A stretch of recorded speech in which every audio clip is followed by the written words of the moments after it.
All right, everybody, welcome back to the All In podcast.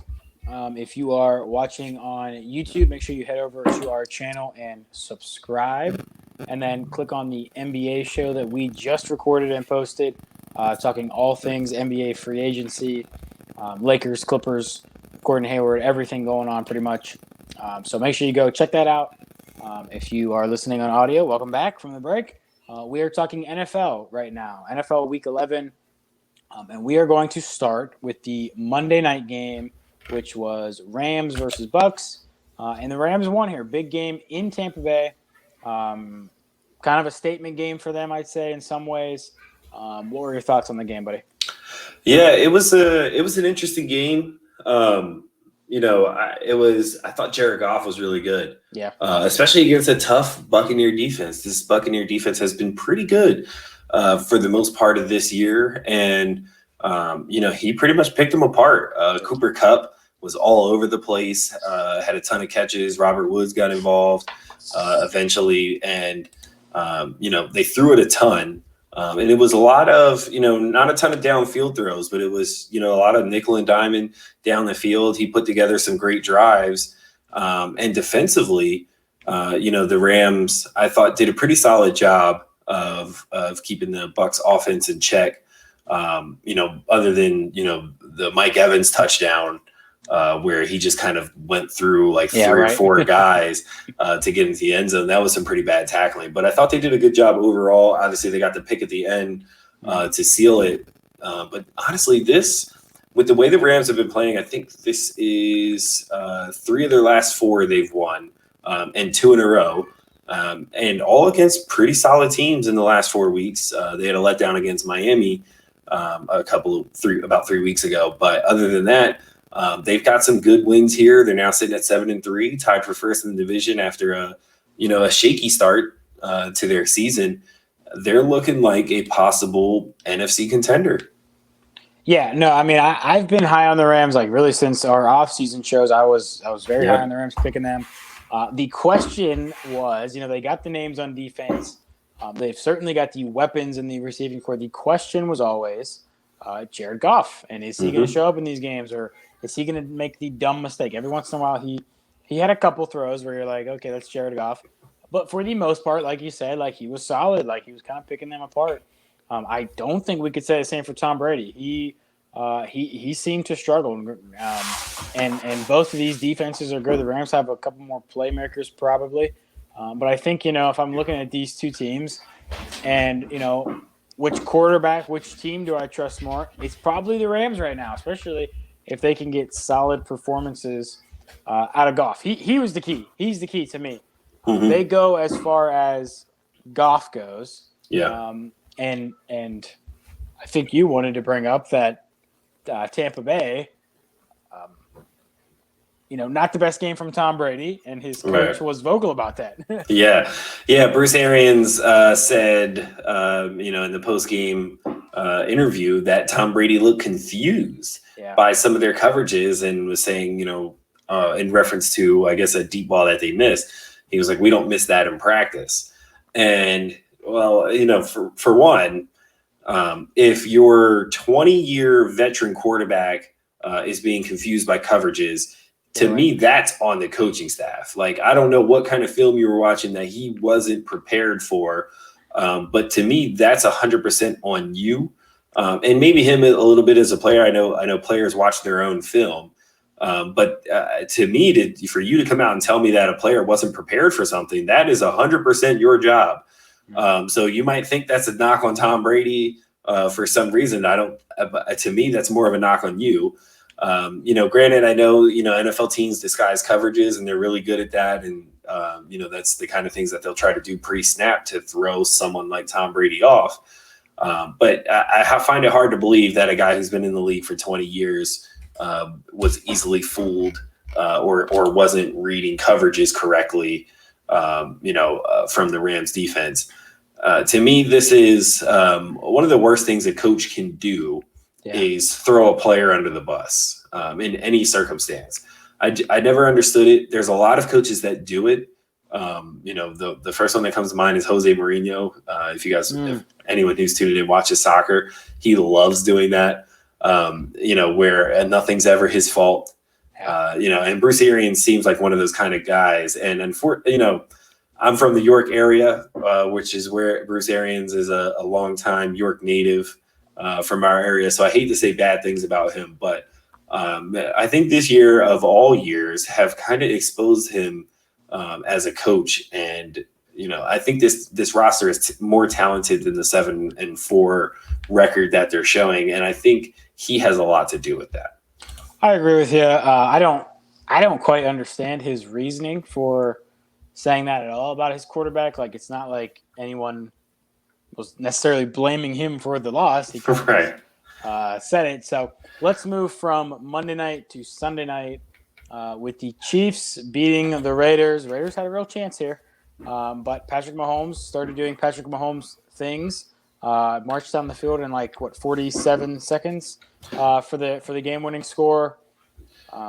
Something like that. Yeah, something like that. Are the Chiefs unbeatable?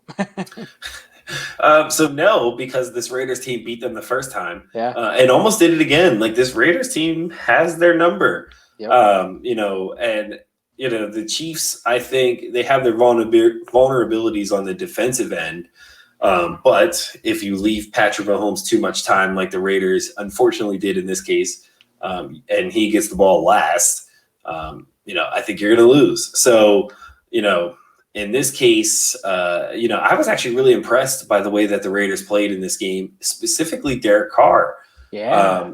Derek Carr has been really good when they've needed him to be this year. Like, the last couple of weeks, they ran it a ton. So, from a numbers perspective, his numbers weren't great. But he didn't play bad. Like, he didn't hurt them in any way. They won those 2 games. And then this week, against a tough Chiefs team where he had to put up points, he did it. And if you ask me, he put up enough to get them to win. He needed his defense to make one more stop. And, that's a tall task to ask of anyone. I think they actually had 1:47 left. Okay. So just under 2 minutes is plenty of time for Pat Mahomes to put a drive like that together. But for a team as good as the Chiefs, if I'm the Raiders, I'm coming out of this feeling confident because you already beat this team once. You put up 40 on them before, and then you put 31 up this time. And to me, that's kind of like, all right, well, if we can stay in shootouts with the Chiefs, there's really no reason why we can't beat any other team in the league. And I have that feeling about the Raiders. We've talked about them a few times in the podcast leading up to this, but I think, granted, in a loss, this is the game where it's kind of like, if I'm a team, I don't want to see the Raiders in the playoffs. Yeah. This is not a team I want. I'm excited to see. I think I'd rather see the Ravens. I think I might rather see the Ravens. And we'll get to them, but and we will. I think I'd rather see them. And I have to wonder if this Raiders team was in the NFC, I think they'd be in my top 3. Yeah, they very well might be. They've been really good. I think this also exposed some things about the Chiefs' defense. Yeah. That's a problem area for them. And as a Steeler fan who's thinking the Chiefs are probably the other team that we're fighting with for the AFC title, it's encouraging to see their defense struggle so much. And this is an over and over thing. It seems like they cannot get stops. Maybe they just they know they have Mahomes, so they're kind of playing lax. But I think the Raiders are a really solid playoff team. I imagine that they'll get in with a 7-team format. There's a lot of teams that are jumbled up there, but I like them better than all of the other ones who are in that that jumbled mess of 6-4-ish. 7-3-ish wildcard teams. Right. So I hope they do because I think they'd be a fun game no matter who they play.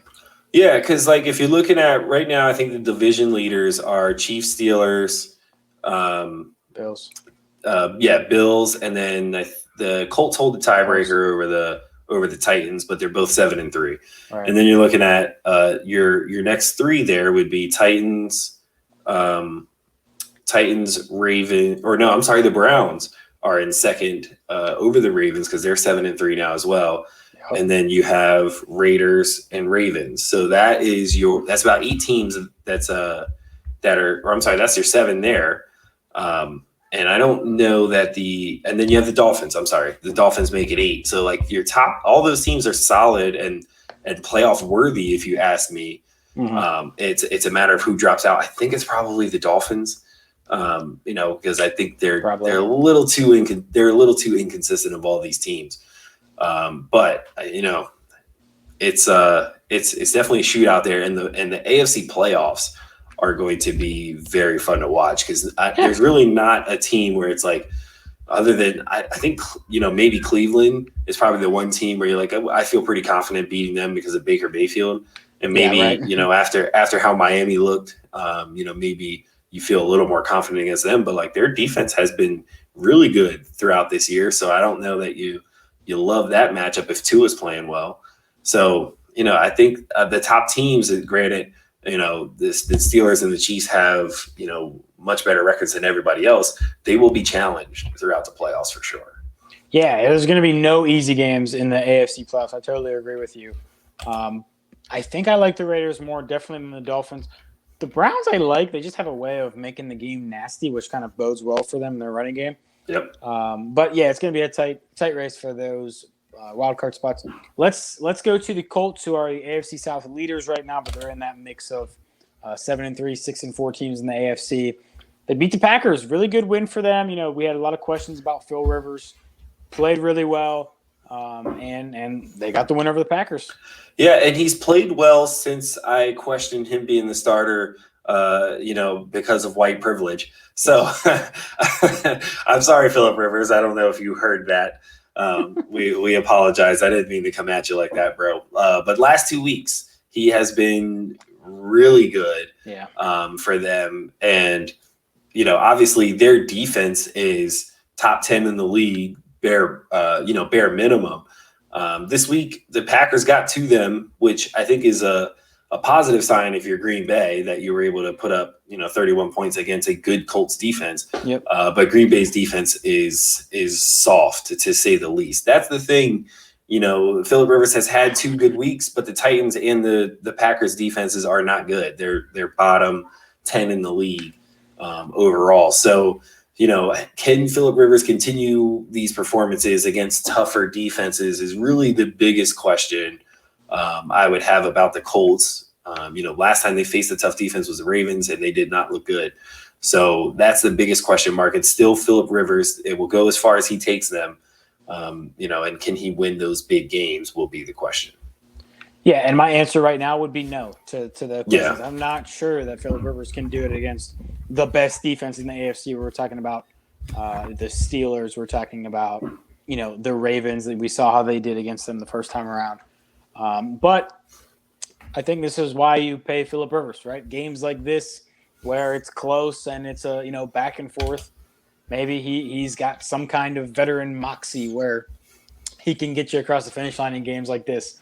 Right. And the Colts are, quietly becoming I would have them as the third best team in the AFC right now, based on the defense, based on their ability to put up points when needed.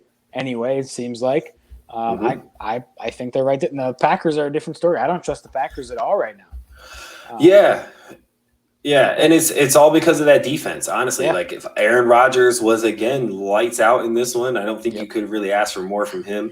Because it was a shootout, they probably didn't run it as much as they wanted to. I think Aaron Jones only ended up getting like 10 carries in this one.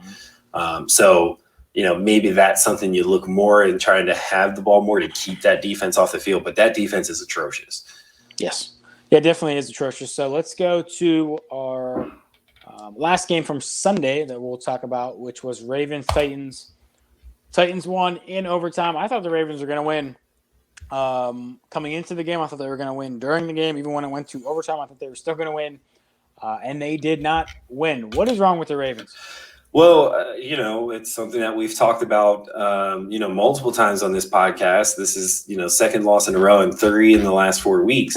Yep. And there's one common denominator in all 3 of their last, and all 3 of these losses is Lamar Jackson cannot throw the ball outside the numbers. Yep. He cannot make, and it hurts him when he's trying to make these game-winning drives.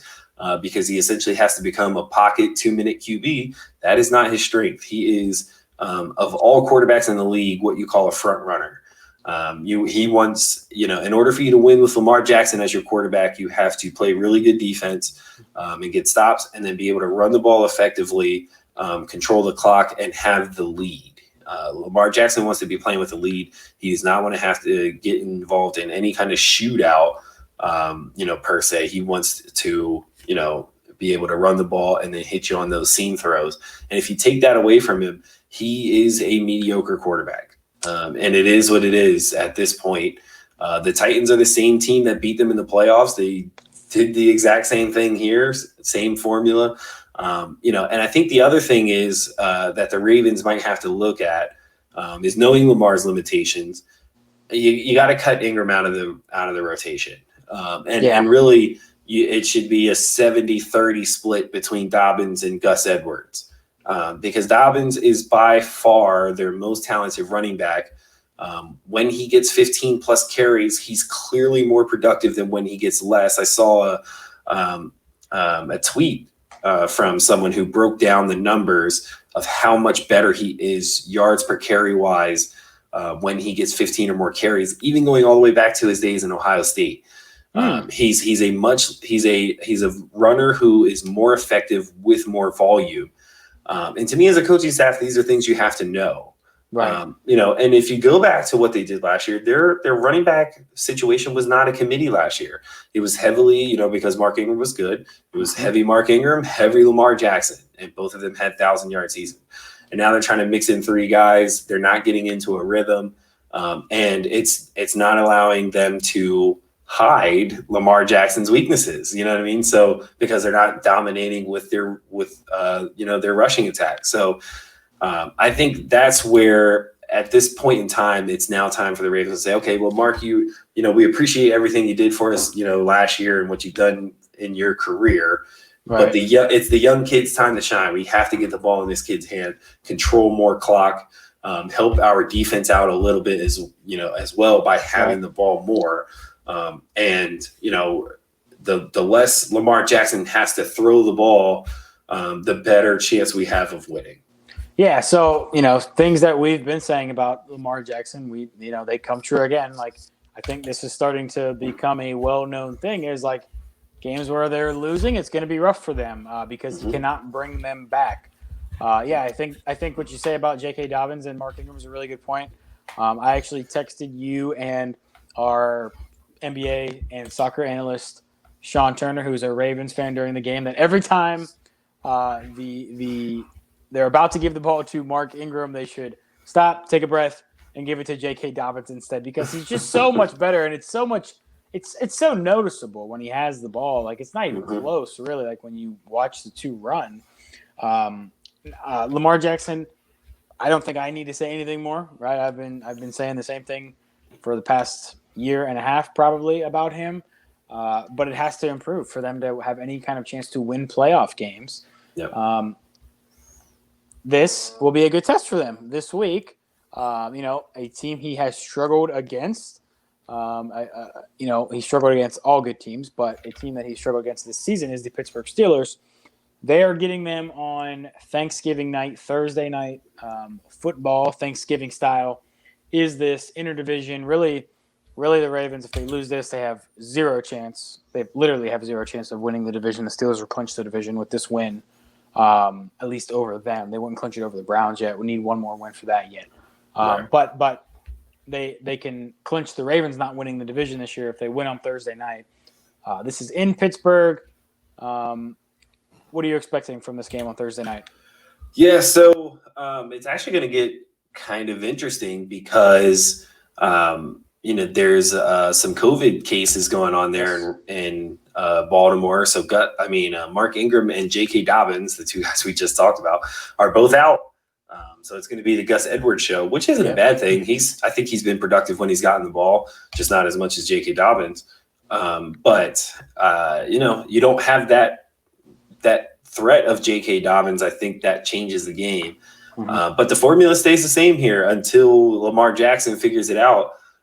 You got to take away those running lanes and force the ball. You want not only the running lanes, you want to take away those inside running games that they love to attack with read options. You got to take those away, and then you got to take away the seam throws. which is where Lamar Jackson's really good at those. He hits seam throws with no issue or throws over the middle. So you want to take that away and make him throw the ball outside the numbers as much as possible. And if you're the Ravens, you signed Des Bryant for a reason.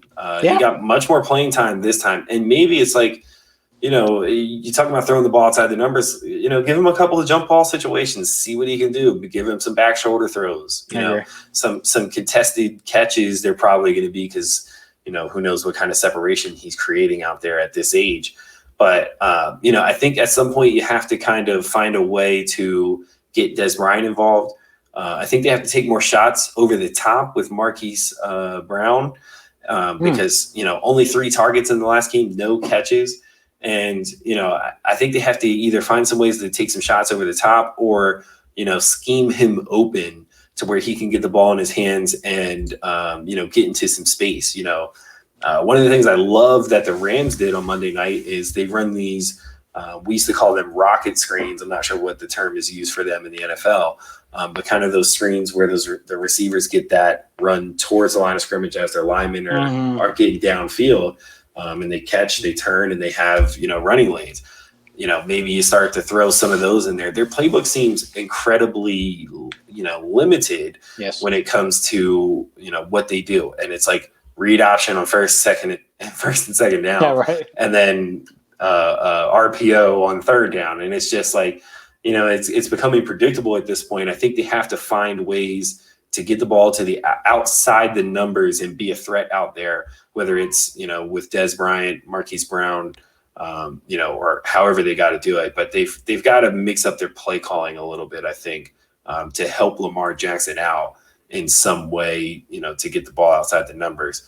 But if I don't know how you do that on a short week. So I think that's more of a long-term solution for the Ravens. I think they lose again this week. And which would put their playoff hopes in jeopardy, really. And let alone the division title. So, but I'm taking the Steelers in this one. I don't think it's going to be particularly close with everything that's going on in Baltimore. So I'm going to take the Steelers in this one, 31, Ravens 14. Oh my gosh! Wow, that's my type of prediction with a Steelers game. I actually think it's going to be closer than that just because of the fact that every Steelers-Ravens game is close. Really, my entire life, as long as I can remember, these games are close. So I think the Steelers are a much better team right now, especially considering the COVID stuff that's going on with the Ravens. I just don't know how they hang in there at Heinz Field. Steelers are better. Like, I think, the first time they played, we maybe were thinking the Ravens were better. And the Steelers were able to squeak one out. Now the Steelers have kind of shown their dominance, especially this week against the Jags. They tore them up. Obviously, it's the Jags. But the pressure and the defense was actually forcing turnovers on Luton Free. So I think the Steelers are just better. I think the COVID doesn't help the Ravens. I still think it's going to be generally close because it is Steelers-Ravens. So I probably would go I'll do 31-24. It's a touchdown game, but the Steelers end up getting the stop. It's not too dissimilar from the last time these guys played, with the Ravens having a chance, but the Steelers getting a stop. So you want to pick the other two Turkey Day games? They're pretty much garbage, but we'll pick them anyway. So the 12-31, of course, is always the Lions. This year, they get the Texans coming to town, so at least we'll get to see Deshaun Watson. I think Matthew Stafford's playing, right? Mm-hmm. We're kind of getting used to not seeing him on Thanksgiving. We've had a lot of Chase Daniel or Sean Hill or Dan Orlovsky on Thanksgiving. It seems like Stafford is never playing in those games. Right. But he is playing this time. Texans are 2-point favorites in Detroit. Who do you think is going to win? I am taking the Texans in this one. It looks like Kenny Golladay will not be available once again. He didn't practice today, so on a short week, I think you have to practice on a Tuesday really to have a chance to play on a Thursday. So, no Teddy or no Kenny Golladay. They had some other issues injury-wise as well on the defensive end, which the Panthers kind of exposed this Sunday. Shout out to PJ Walker. But Yeah, so and the Houston Texans actually seem to be kind of on the rise. Deshaun Watson's playing much better as of late, and a lot of it is because of the Bill O'Brien firing. I think a lot of it is also because they had the most brutal schedule you could possibly have in the first 4 weeks of the season, with Steelers, Ravens, and Chiefs in that first four. Three of the teams you played in the first 4 weeks, and they played someone else who was tough that I'm blanking on, but. As the last couple of weeks, I think, the win over the Patriots was a solid, very good win for them. And with the way Deshaun Watson is playing against a weak Lions secondary, I think that bodes well for the Texans. So I am taking the Texans in this one. I'm going to take them to cover as well. Okay. I think I'm going to go with the Lions here. And here's why. First of all, it seems like the Texans should be the pick here. I agree with you. They are probably a better team. They probably have the better coaching staff. They definitely have the better quarterback. But both these teams suck, I think. The Lions are, I think, playing for Matt Patricia's job. That could help them. That could hurt them. But sometimes we see teams get a little boost there. Thanksgiving, Stafford's going to play. I think this is pretty much a toss-up. But I'm going to take the Lions 28-25. So kind of a high scoring game there. Okay, the other one, which could very well be for first place seriously, it could be because the Eagles have the Seahawks. I don't imagine the Eagles are going to win. And the Giants are at the Bengals, so there's a good chance they win. But the winner of this is going to go to 4-7, which could very well be at least tied for first place in the NFC East. Yep. Washington coming off their big win against Cincinnati in Dallas. Andy Dalton coming off their big win against Minnesota. How do you see this one going? This one's tough for me, man, because, with the way Dallas looked this week, their offense looked really good. Granted, it was a very weak Vikings defense that they played against. And the last time they played this Washington football team, Andy Dalton did not look anywhere near as good as he did last week. Granted, they did come off a bye, so maybe they figured some things out.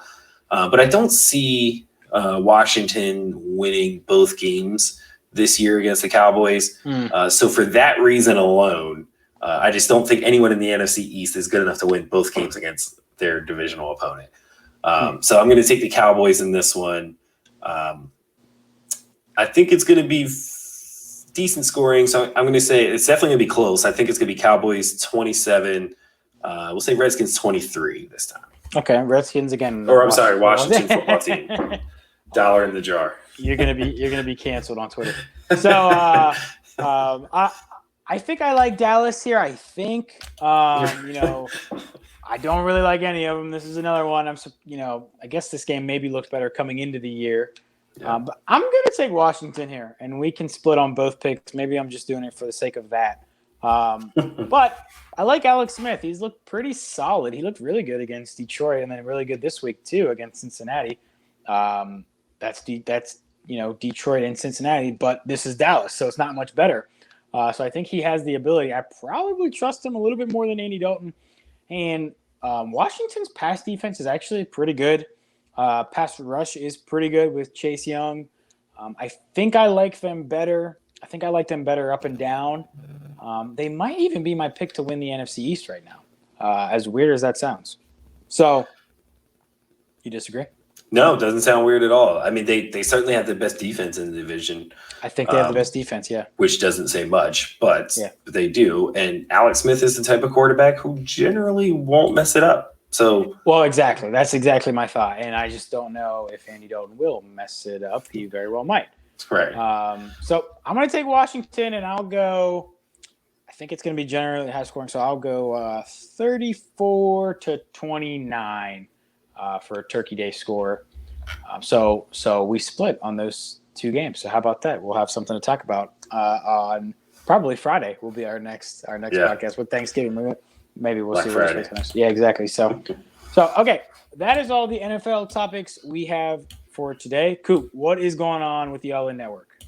Yeah, so the All in Politics podcast just released an episode over the weekend, and they had an excellent guest, a guy from the Philadelphia area named J. John D. Harrell, former incarcerated person who is now active in the community as far as voter registration for the formerly incarcerated.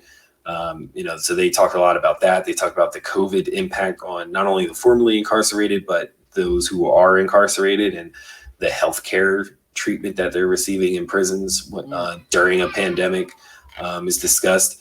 The major thing that they talk about is the Biden's written plan for Black America. So not just what we think on social media, his plan for Black America is. He actually had a written, documented plan for Black America called the Lift Every Voice plan. I have tweeted the link for it multiple times, but for some reason it did not gain as much traction as Ice Cube's contract for Black America or Trump's Platinum Plan. But it's a lengthy, detailed plan for Black America. So they break it down, the strengths, the flaws, all of it is discussed in that episode. So it was a really good episode of All in Politics. So make sure you guys check that out. It's up on our YouTube channel or on audio versions, any platform, Apple, Spotify, Google Podcasts that you can find it on. Stay tuned and follow us on social media as well. If you're watching on YouTube, you can see them down on your screen here.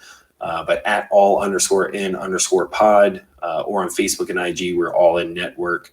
And we might have some merch sales for Black Friday, so stay tuned for that. We'll release any kind of codes and things like that we do for our merchandise if you follow us on social media. Yeah, absolutely. So make sure you're checking out all of that. Make sure you check in with allinnetwork.net to see all of the latest content. Coop's got his power rankings up. Yes, the latest edition that he said he was going to remember to plug in. So make sure you go to allinnetwork.net, check out his power rankings, check out everything that we have going on, and check out the app as well, where you can see a lot of our content on there, and it's improving and getting more content. So that is all we got today, guys. Thank you for hanging out with us. This is the All In Podcast. Yeah, thank you guys. See you next time.